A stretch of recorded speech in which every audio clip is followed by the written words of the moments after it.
बहुत समय पहले एक घने जंगल में पिंगलक नाम का एक शक्तिशाली शेर रहता था। उसके दरबार में दो सियार थे, दमनक और करटक।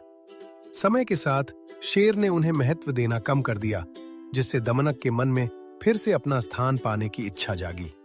उसी समय एक व्यापारी का बैल संजीवक रास्ते में अपने मालिक से बिछड़ गया। जंगल की हरी घास और स्वच्छ जल से वो कुछ ही दिनों में बहुत बलवान हो गया। उसकी ऊंची हुकार पूरे जंगल में गूंजने लगी। एक दिन शेर ने वो आवाज सुनी और घबरा गया। ये कैसी भयानक गर्जना है? कहीं कोई मुझसे भी अधिक शक्तिशाली जीव तो नहीं आ गया? तभी दमनक आगे आया।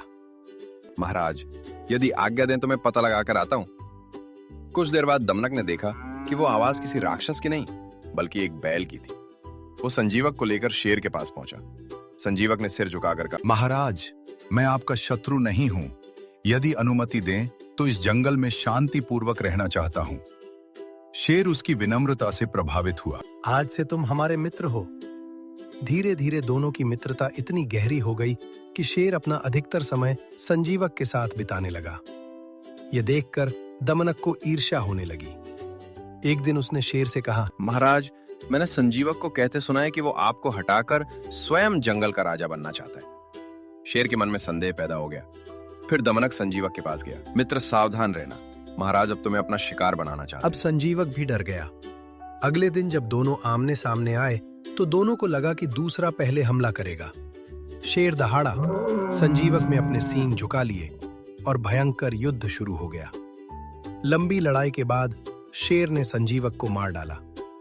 मरते समय संजीवक ने कहा, महाराज, अगर आपने एक बार मुझसे पूछ लिया होता तो हमारी मित्रता कभी नहीं टूटती।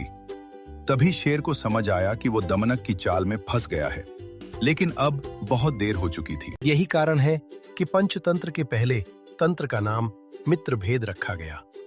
ये कथा सिखाती है कि अफवाह, चुगली और बिना सत्य जाने किया गया विश्वास सबसे गहरी मित्रता को भी नष्ट कर सकता है।